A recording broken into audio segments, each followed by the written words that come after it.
ಆದರೆ ಮತ್ತೊಂದು ಕಡೆ ಕೆಪಿಎಸ್ಸಿ ಪಶು ವೈದ್ಯಾಧಿಕಾರಿಗಳ ನೇಮಕಾತಿ ಹಗರಣದಲ್ಲಿ ಜಾರಿ ನಿರ್ದೇಶನಾಲಯ ದಾಳಿ ಮಾಡಿದೆ.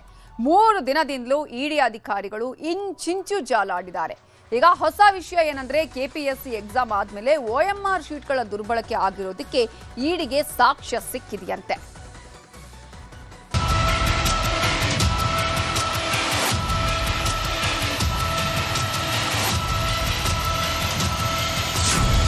ಪರೀಕ್ಷೆಗೂ ಮುನ್ನ ಕೆಪಿಎಸ್ಸಿ ಪ್ರಶ್ನೆ ಪತ್ರಿಕೆ ಲೀಕ್, ಹೋಟೆಲ್ ರೆಸಾರ್ಟ್ ಮೇಲೆ ಇಡಿ ದಾಳಿ.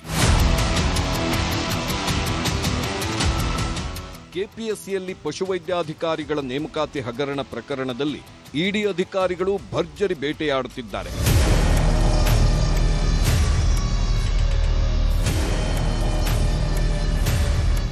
ಕೆಲವು ಅಭ್ಯರ್ಥಿಗಳ ಮಾಹಿತಿಯ ಮೇರೆಗೆ ಪ್ರಶ್ನೆ ಪತ್ರಿಕೆಯಲ್ಲಿರೋ ಪ್ರಶ್ನೆಗಳನ್ನ ಮೊದಲೇ ಹೇಳಿ ಟ್ರೈನಿಂಗ್ ನೀಡುತ್ತಾ ಇದ್ರಂತೆ. ಇದಕ್ಕಾಗಿ ರೆಸಾರ್ಟ್ ಮತ್ತು ಹೋಟೆಲ್ಗಳಲ್ಲಿ ವ್ಯವಸ್ಥೆ ಮಾಡಲಾಗ್ತಾ ಇತ್ತು ಅನ್ನೋ ಆರೋಪದಲ್ಲಿ ದಾಳಿ ನಡೆಸಿ ಸಿಸಿಟಿವಿ ದೃಶ್ಯಾವಳಿಗಳನ್ನು ತಮ್ಮ ವಶಕ್ಕೆ ಪಡೆಯುವ ಪ್ರಕ್ರಿಯೆ ನಡೆಸಲಾಗ್ತಿದೆ. ಕೆಲವು ಅಭ್ಯರ್ಥಿಗಳ ಮಾಹಿತಿಯ ಮೇರೆಗೆ ಪ್ರಶ್ನೆ ಪತ್ರಿಕೆಯಲ್ಲಿರೋ ಪ್ರಶ್ನೆಗಳನ್ನ ಮೊದಲೇ ಹೇಳಿ ಟ್ರೈನಿಂಗ್ ನೀಡುತ್ತಾ ಇದ್ರಂತೆ.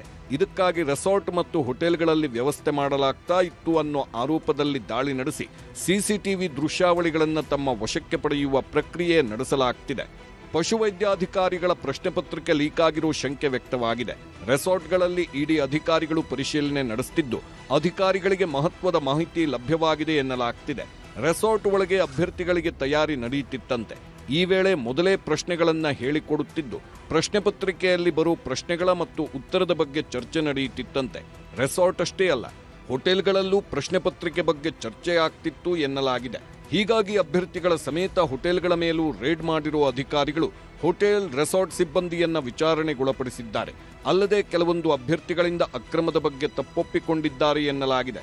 ಇನ್ನು ಕೆಪಿಎಸ್ಸಿ ಸದಸ್ಯ ಶಾಂತ ಹೊಸಮನಿ ಅಜ್ಞಾತ ಸ್ಥಳದಲ್ಲಿರುವ ಶಂಕೆ ಇದ್ದು ಹೊಸಮನಿ ಮನೆಯಲ್ಲಿ ಮತ್ತೆ ಪರಿಶೀಲನೆ ನಡೆಸಲಿದ್ದಾರೆ.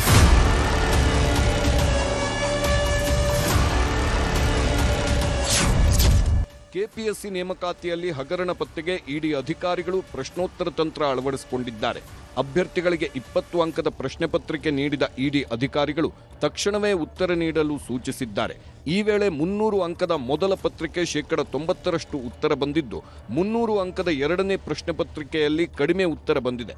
ಮೊದಲ ಪತ್ರಿಕೆಯಲ್ಲಿ ಅಭ್ಯರ್ಥಿಗಳಿಗೆ ಪೂರ್ಣ ಅಂಕ ಸಿಕ್ಕಿರೋದ್ರಿಂದ ಮೊದಲ ಪತ್ರಿಕೆಯಲ್ಲೇ ದುರ್ಬಳಕೆ ಆಗಿರೋದು ಕನ್ಫರ್ಮ್ ಆಗಿದೆ. ಮೊದಲ ಪತ್ರಿಕೆಯ ಕೆಲ ಪ್ರಶ್ನೆಗಳನ್ನು ಕೇಳಿರುವ ಇಡಿ OMR ಶೀಟ್ಗಳ ದುರ್ಬಳಕೆ ಬಗ್ಗೆಯೂ ಮಾಹಿತಿ ಸಿಕ್ಕಿದೆ. ಇನ್ನು ಇಡಿ ಅಧಿಕಾರಿಗಳು ಒಂದು ಪ್ರಶ್ನೆ ಪತ್ರಿಕೆ ಲೀಕ್ ಮೇಲೆ ಮಾತ್ರ ಅನುಮಾನ ವ್ಯಕ್ತಪಡಿಸಿಲ್ಲ. OMR ದುರ್ಬಳಕೆ ಆಗಿದೆಯಾ ಅನ್ನೋದನ್ನ ತಿಳಿದುಕೊಳ್ಳುವ ಪ್ರಯತ್ನ ಮಾಡಿದೆ. ಸಂಶಯಾಸ್ಪದ ಅಭ್ಯರ್ಥಿಗಳ ಬಳಿ 20 ಅಂಕದ ಪ್ರಶ್ನೆ ಕೇಳಿ ಉತ್ತರಿಸಲು ಸೂಚಿಸಿರುವುದಕ್ಕೆ ಖುದ್ದು ಹೈಕೋರ್ಟ್ನಲ್ಲಿ ಚಿಕ್ಕಬಳ್ಳಾಪುರದ ಲೋಕೇಶ್ ಪರ ವಕೀಲ ಅಸಮಾಧಾನ ವ್ಯಕ್ತಪಡಿಸಿದ್ರು. 20 ಅಂಕದ ಪ್ರಶ್ನೆ ಇಡಿ ಯಾಕೆ ಕೇಳುತ್ತೆ ಎಂದು ಬೇಸರ ಹೊರಹಾಕಿದ್ರು. ಮತ್ತೊಂದೆಡೆ ಆರೋಪ ಹೊತ್ತಿರುವ ಶಿವಶಂಕರಪ್ಪಗೆ ಬಂಧನದ ಭೀತಿ ಎದುರಾಗಿದೆ.